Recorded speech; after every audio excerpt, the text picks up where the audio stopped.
Carlos Fernández. Carlos era conocido por mucha gente también antes, tiene su empresa de coaching principalmente, pero muchos se sorprendieron cuando a fines del año pasado se publicaron en todos lados fotos de Carlos con dos policías de la Federal al lado de él, detenido, y que en España fue una noticia tremenda, la detención de Carlos. Primero, por eso los invito a ver, quiero que preparó Ana Rosa, debe ser de los programas más vistos en España en la mañana, que es a través de Telecinco, ¿no es cierto? Correcto. Preparó la reina de las mañanas. La reina de la mañana, bueno. Ella había preparado un informe cuando habló en directo con vos después que saliste de la cárcel. Correcto. Veamos el informe que habían preparado. Para aquellos que a lo mejor no recuerdan muy bien, queremos primero contarles quién es Carlos Fernández. ¿Quién le iba a decir a un concejal de Marbella que acabaría convirtiéndose en uno de los mayores prófugos de la justicia española? Marbella era de Jesús Gil. A su sombra, este hombre, Carlos Fernández, que más tarde se cambiaría al partido andalucista con el que llegaría al ayuntamiento. Como a muchos de sus compañeros, el caso Malaya le explotó en la cara. Año 2006. El juez encarga una ronda de detenciones en relación a la trama corrupta. Entre ellos, Fernández. Él alega que está haciendo el Camino de Santiago, pero el peregrino huye y nunca más volvió. Se le acusa de prevaricación, malversación de caudales públicos y apropiación indebida. La Fiscalía pide 9 años de prisión y 7,8 millones de euros de responsabilidad civil. Pero Carlos Fernández no aparece. Rumores apuntan a que está en Marruecos, otros que colabora con la policía o incluso que está muerto. Pero, ¿cuál es su auténtico paradero? Argentina.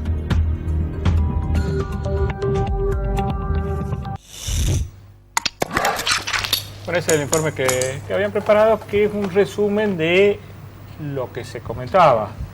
A partir de Carlos quería ver tu opinión sobre algunas cosas. Primero, ahí te piden 9 años de prisión, según lo que dice el informe, con delitos graves y una compensación al fisco, es decir, al Estado español, millonaria. De 9 millones, creo, de responsabilidad civil. El gesto que hiciste ahí fue un gesto como... No, porque cuando uno escucha la cantidad de cosas que uno escucha después de 11 años es absurdo. Es decir, yo creo que a mí no se me buscaba por ese tipo de situaciones que dicen ahí. Yo me convertí en una pieza de caza mayor para buscar, por la información que en su momento manejaba sobre ciertas causas que ahí se han ido produciendo. Por ejemplo, la Operación Malaya, yo no estaba por haberse perdido 9 millones de euros, ni muchísimo menos. A mí se me acusa de un presunto soborno con unas siglas que dicen que son mías de 150.000 euros en una causa de 100 millones de euros. Es decir, es una barbaridad. A nadie se le busca durante 11 años, como se me ha buscado a mí, por cielo, mar y tierra. He escuchado lo de los helicópteros de la vuelta. Yo he sido concejal de deporte en Marbella y creo que el deporte posiciona a una ciudad en el mundo, en cualquiera de las cosas que uno lo haga, ¿no?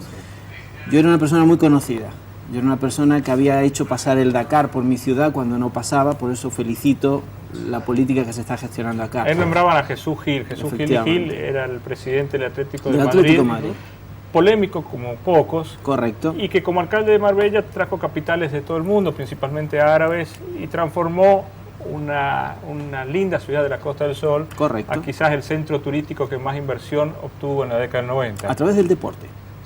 El deporte fue un foco de atracción, deportistas de élites veraneaban, conocían la ciudad, se hicieron campeonatos del mundo y todo eso tuve la oportunidad de disfrutar. Por eso cuando le escuchaba ahora a ustedes, de verdad creo que hay que seguir apostando a esa línea, tener un UPCN en primera línea a nivel nacional, atraer eventos de esta categoría. Pero volviendo al caso Malaya, también fue la época de tanto se construía. Correcto.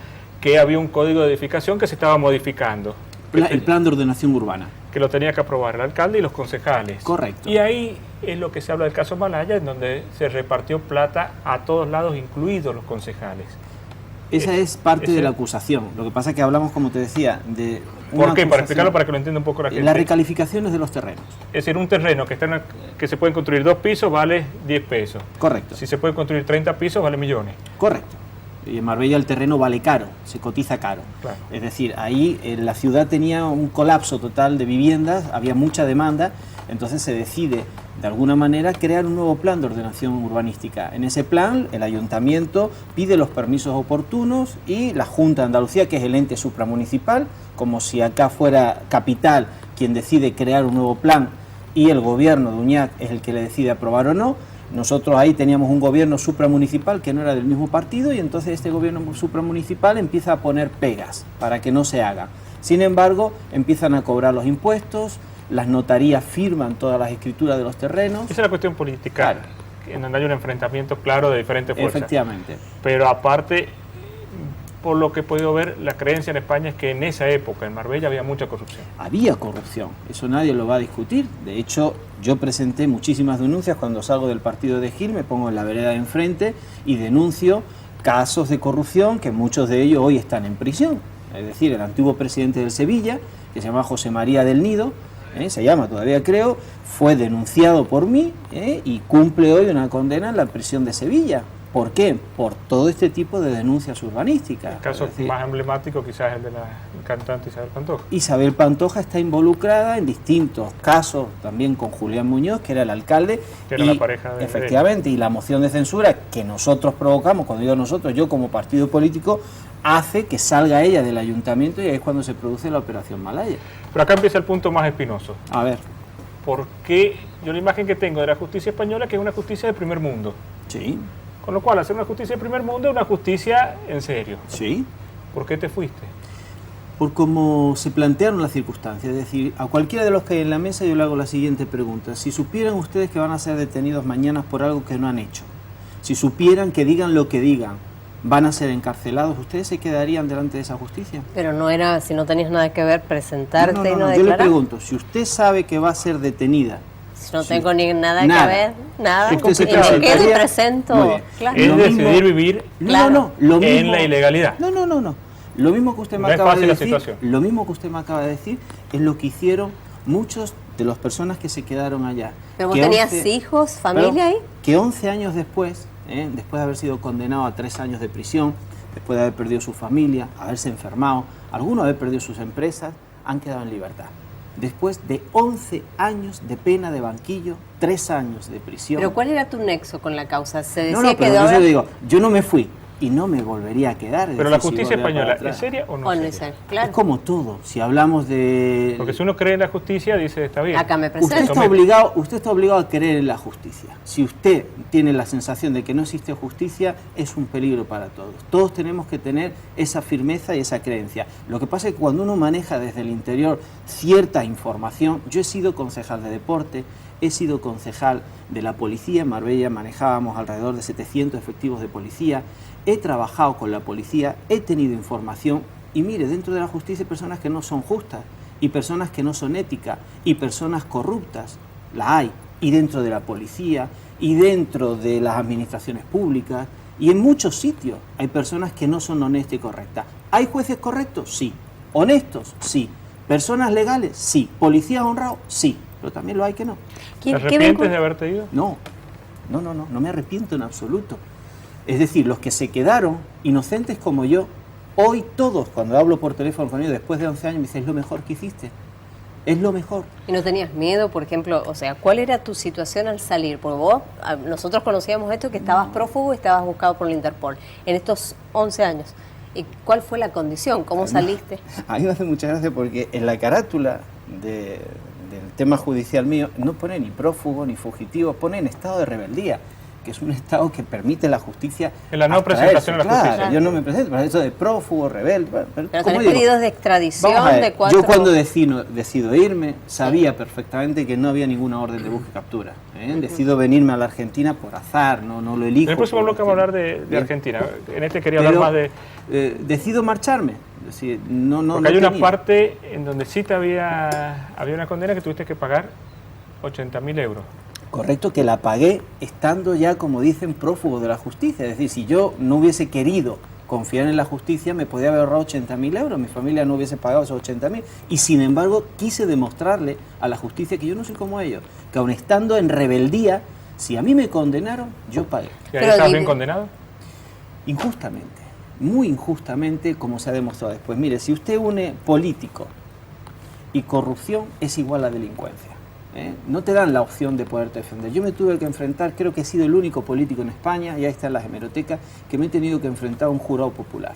Es decir, a mí me han juzgado personas de la calle, de cualquier opción política, cuando 3 meses antes había sido yo expulsado de un equipo de gobierno por una presunta corrupción que 11 años después, ese juicio por el que fui expulsado, ese juicio fueron absueltos todos de esa causa, por lo cual la cama política me la hicieron y eso me detonó presentarme ante un juicio ante personas normales y corrientes y me condenaron, sí señor. Entonces había vinculaciones políticas y judiciales, digamos, había alguien por cuestiones políticas que te quería ver preso según lo que vos contás. Yo te puedo decir que en esos momentos todas las encuestas me medían por encima de cualquiera de los de la oposición.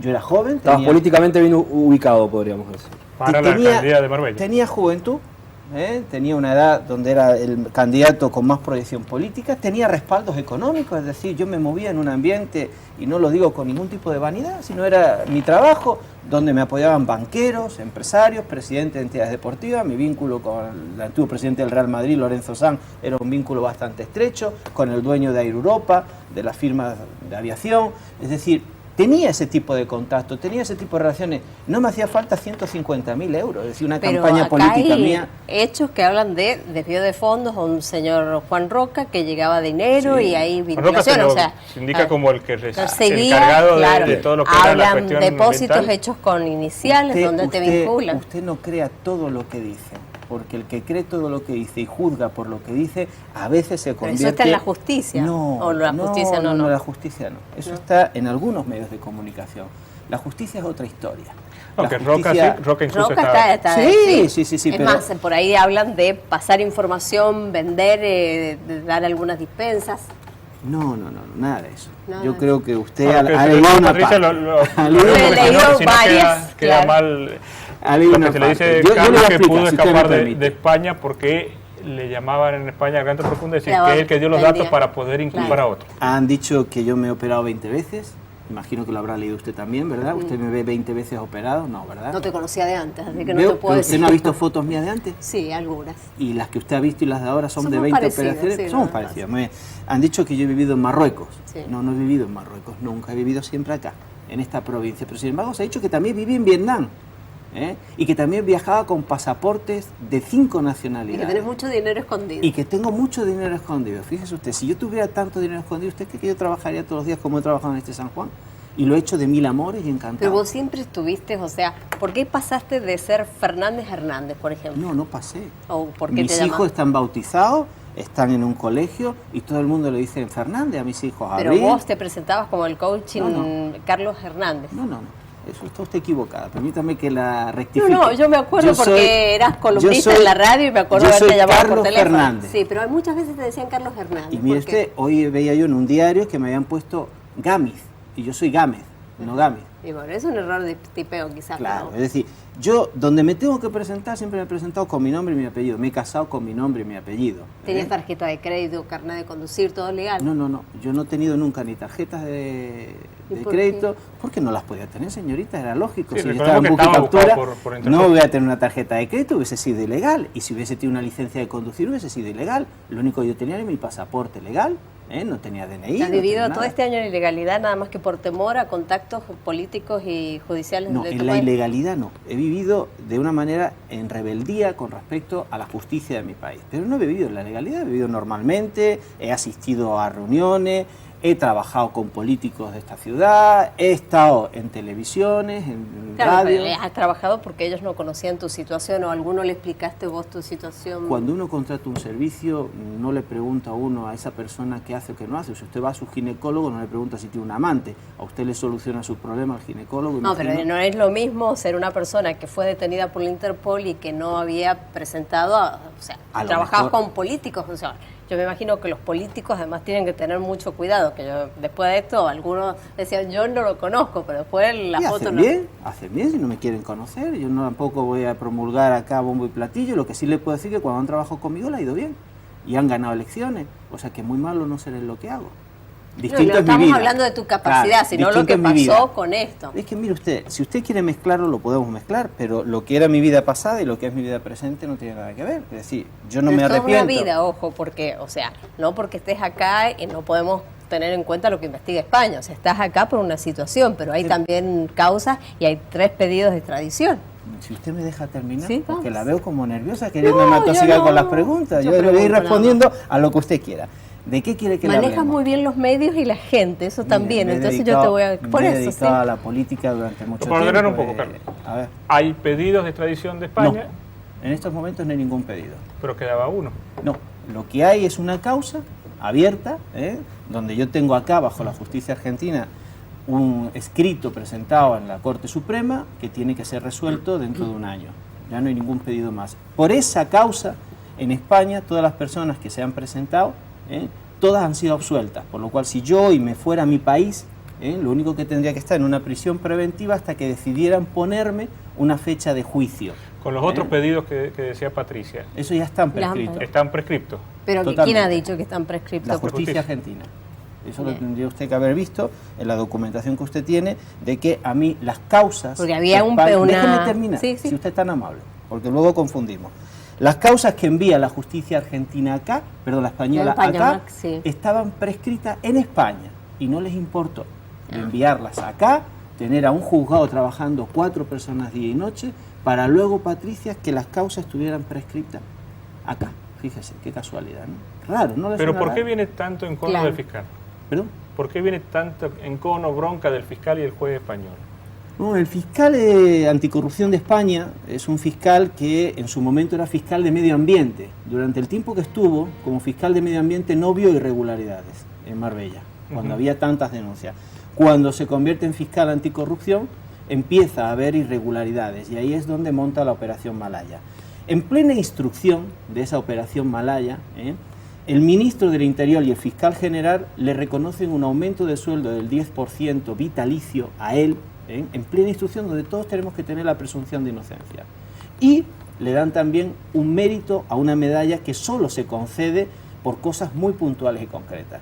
Esa es la inquina que él tiene. Pero Es vos decías decir, que el ministro del Interior a su vez tenía un familiar. efectivamente, el ministro investigado. del Interior tenía un familiar y el fiscal general tenía al marido de su sobrina dentro de la Operación Malaya. Es decir, los 2 pilares más importantes en ese momento del Ministerio y de la Justicia española tenían familiares dentro de la Operación Malaya. Se sacan, al juez y al fiscal se les premia con ese aumento de sueldo vitalicio y automáticamente, por supuesto, todos los demás seguimos dentro de la Operación Malaya. Hay cuestiones que habla Carlos que me hace acordar algunas cosas. Primero, que más allá de la diferencia económica que puede haber de España y Argentina, me parece que hay similitudes también entre España y Y Argentina. las vinculaciones de entre lo los que poderes, ¿no? Sí.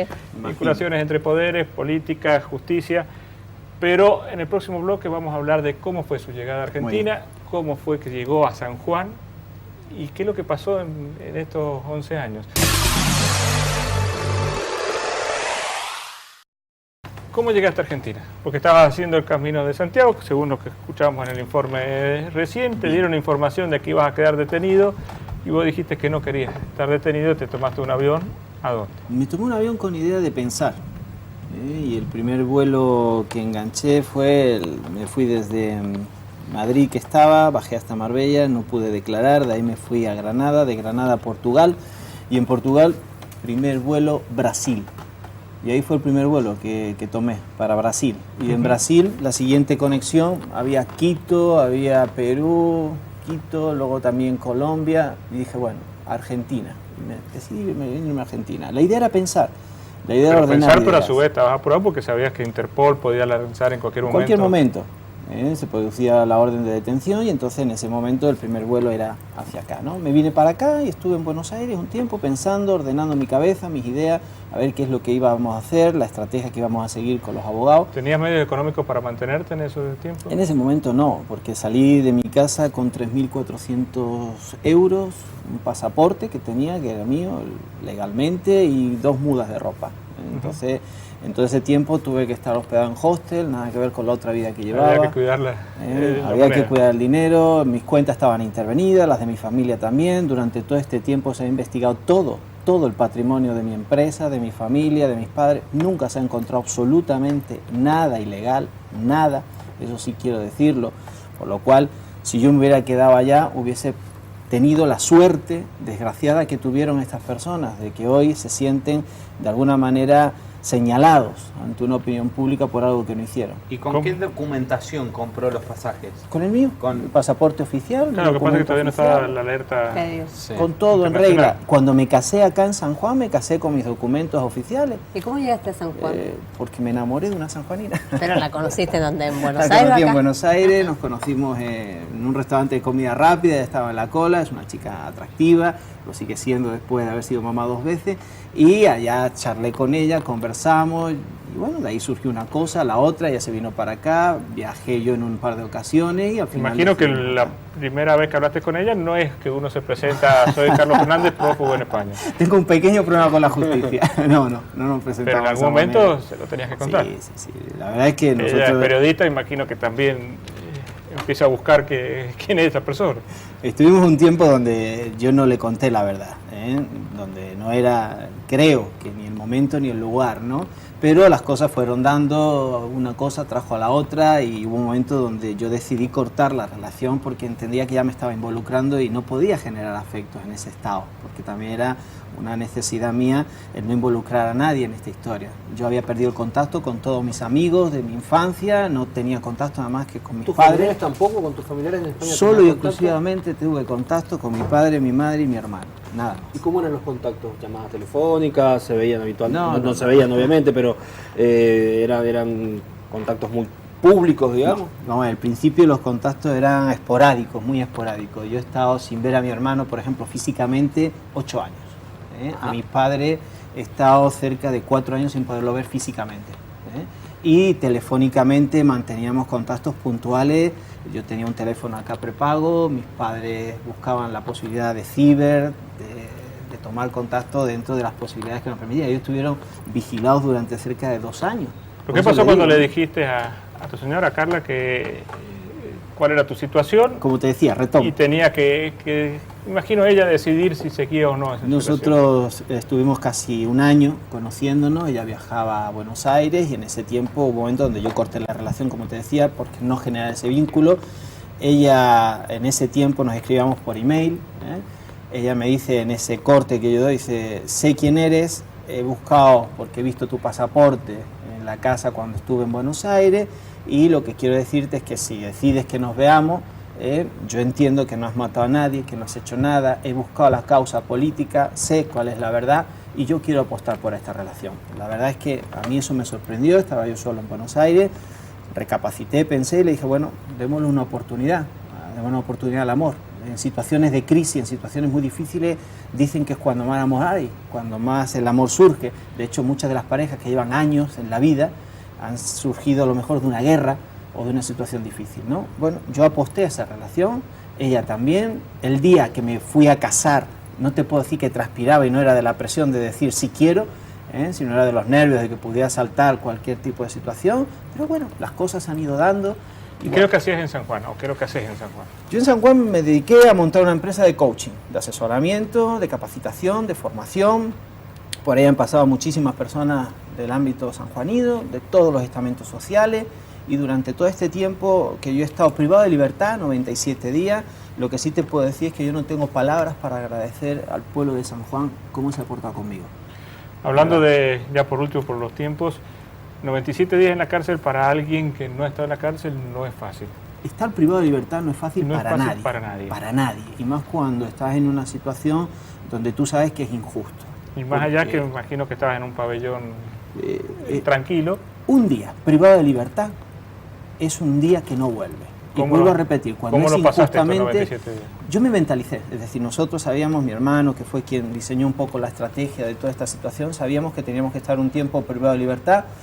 Gracias a Dios, mi trabajo me da las herramientas para poder tener los recursos, para poder, en situaciones de crisis, poder estar bien. Y yo en ese sentido me mentalicé, perdí peso intencionadamente, bajé 10 kilos, me programé para atender a todas las personas que necesitaban de mí, para poderlas ayudar. Tuve contactos también con personas que venían de fuera para poder seguir con mi trabajo del día a día. Decía, hay muchos empresarios con los que yo trabajo en San Juan que el resultado que han tenido del trabajo conmigo ha sido bastante excelente, bastante bueno, y eso me lo han demostrado en muestras de cariño y de afecto. ¿Sigues teniendo en contacto Sí, con ellos? Sí. con ellos. Uno de ellos dio la plata de la fianza.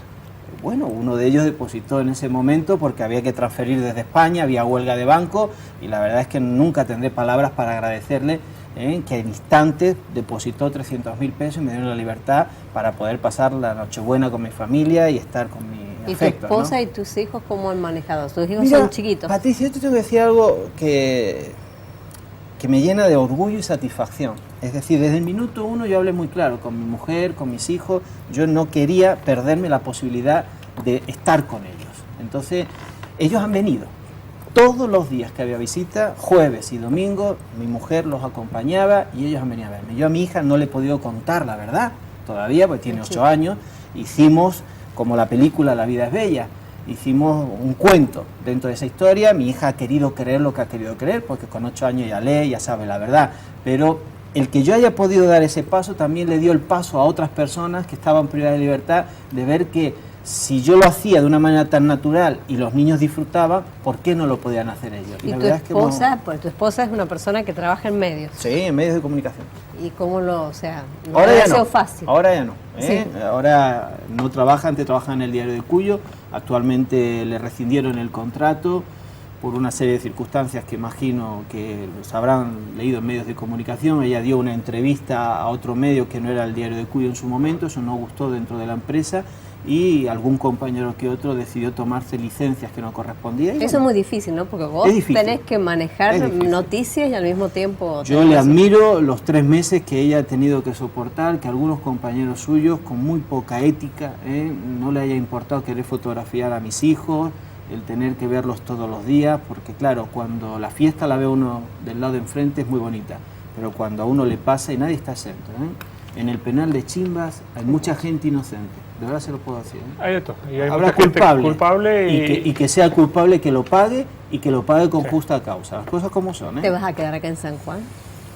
Yo en principio voy a vivir este año, Patricia, voy a vivir este año, voy a intentar ordenar toda mi vida, después de 11 años y pico. En Navidad hablaba con amigos de la infancia, que hacía 11 años que no hablaba con ellos, por lo cual este año voy a estar acá y luego veremos.